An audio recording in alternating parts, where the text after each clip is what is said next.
تمہارے مال اور اولاد تمہارے لیے محض فتنہ ہے۔ اللہ جب پیسے یا اولاد کی شکل میں رزق عطا فرماتا ہے وہ بہت بڑی آزمائش ہوتی ہے، اور خاص طور پر جب مال کثرت سے ہو اور اولاد بہت قابل ہو۔ کس ماں کا دل نہیں چاہتا کہ اس کا بچہ اپنے ماں باپ کا نام روشن کرے؟ کس کا دل نہیں چاہتا کہ بچوں کو بہتر سے بہتر تعلیم دی جائے؟ اور سچی بات تو یہ ہے کہ جب ایک بچہ یا بچی باہر ملک سے ڈگری لے کر واپس آتے ہیں تو ماں باپ کا سر کتنا فخر سے اونچا ہو جاتا ہے، اینڈ رائٹلی سو۔ تو اس میں آزمائش کیسی؟ اللہ تعالیٰ نے پیسے اور اولاد کو فتنہ کیوں کہا ہے؟ تو فتنہ کہتے کس کو ہیں؟ فتنے کی ایک شکل یہ بھی تو ہو سکتی ہے کہ انسان اپنے آپ کو جان بوجھ کر ایسے حالات اور ماحول میں ڈال دے جہاں آپ کو اچھی طرح معلوم ہے کہ دین پر چلنا مشکل ہوتا چلے جائے گا۔ تو ہو سکتا ہے کہ جو ماحول ہمارے لیے فتنہ نہ ہو وہ ہمارے بچوں کے کچے ذہنوں کے لیے ہو جائے۔ تو کیا یہ ممکن ہے کہ ایک 18 سال کا بچہ یا بچی اس کے لیے ایک باہر کے ملک میں اکیلے جا کر پڑھنا ایک فتنہ بن جائے، ماں باپ کے لیے بھی اور اس بچے کے لیے بھی؟ اور کیا یہ ضروری ہی ہوئے گا ہر بچے کے ساتھ؟ بالکل نہیں۔ تو اگر ایک بچہ ریلوکیٹ کرتا ہے اپنی سیکولر ہائر ایجوکیشن کے لیے اپنے گھر والوں سے دور کسی ایسے ملک میں جہاں دین کی پریکٹسز کم ہو یا بالکل بھی نہ ہو، تو کیا ہم نے اپنے بچوں کی ایسی تربیت کر دی ہے کہ ان کا ایمان وہاں پر بالکل نہ ڈگمگائے؟ پھر اللہ نے بہت سی چیزوں کو حرام نہیں کیا مگر یہ کہہ دیا کہ دیکھو اس میں فتنہ ہے۔ Why? Because it might be different from case to case.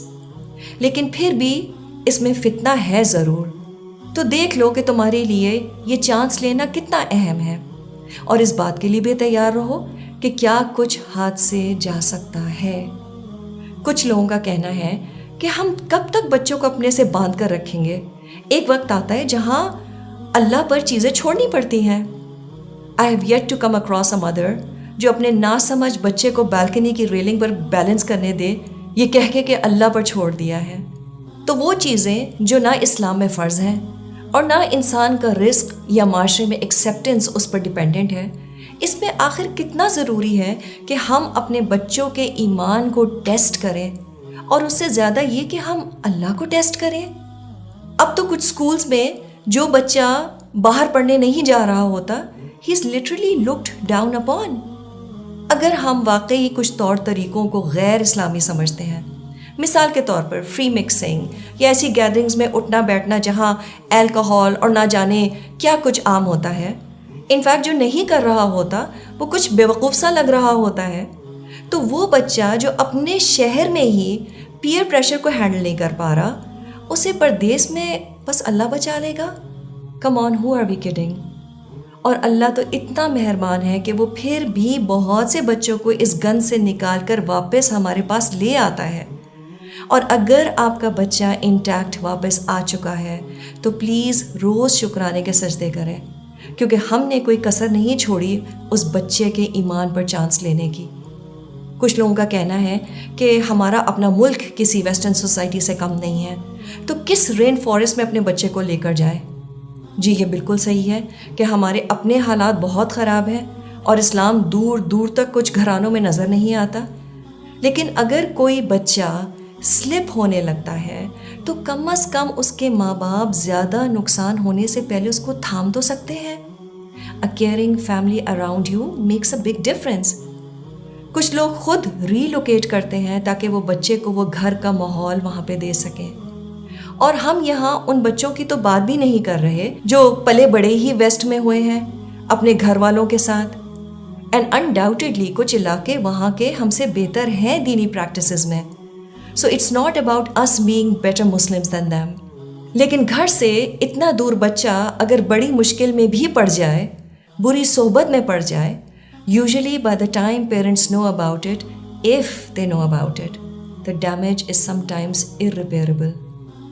کتنے بچے جو ویسے ہی دین سے ذرا لوک وارم تھے، جن کو اپنے گھر کا ماحول ذرا گھٹا ہوا لگتا تھا، against the awesome western way of life لگتا تھا، ڈو یو ریئلی تھنک کہ وہ یوں آزاد زندگی گھر سے دور گزار کے دین پر آ جائیں گے؟ سیریسلی؟ اور اگر بچے وہاں جا کر مس فٹ فیل کریں تب ماں باپ اداس، اور اگر وہاں جا کے ان کے غیر اسلامی ماحول کو اپنا لیں تب ماں باپ روتے ہیں۔ So how does it usually start? شروع میں چھوٹے چھوٹے معاملات میں مشکل ہوتی ہے، وقت پر نماز پڑھنا، رمضان کے روزے، حلال کھانا کھانا وغیرہ، لیکن جب وہ جگہ آپ کا سیکنڈ ہوم بن جاتا ہے تو آہستہ آہستہ ایک ایک کر کے چیزیں ہاتھ سے چھوٹنے لگتی ہیں، اور بس وہاں انسان جا کر رک جاتا ہے جہاں وہ خود نہیں، اس کے ماں باپ نہیں، بلکہ اللہ روک دے، اس پر رحم کر دے۔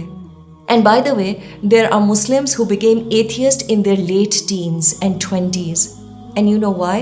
Just because of relocating alone at an age where your God, your ilah, is your nafs and your crazy hormones.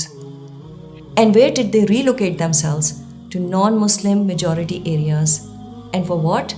Higher education. So where does the problem start from? Parents claiming to have tawakkul on Allah, assuming that they have tied the camel. And for our kids, the problem starts from having issues in daily prayers, fasting, finding halal food. شروع میں تو پھر بھی اماں ابا کا سبق اور نصیحت یاد رہتی ہے، کچھ ہوم سک بھی ہوتے ہیں، لیکن پھر آہستہ آہستہ ایک ایک کر کے چیزیں چھوٹنے لگتی ہیں until their relocation becomes a severe fitna for their iman. Now having said that, this won't be the case with everyone.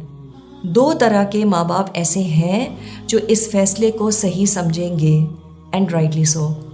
ایک وہ جن کے لیے نماز نہ پڑھنا، مکس گیدرنگز، ان لوگوں میں مکس کرنا جو ڈرنک وغیرہ کرتے ہیں، گرل فرینڈس ہونا پرابلم ہی نہیں ہے، they feel it's a phase and it will pass. اور اگر کچھ ویسٹ کی چیزیں اپنا بھی لیں تو it's cool, no sweat, this is all part of the big game, and they claim oh our kids they know their limitations. Well, for such parents, I will simply reserve my comments.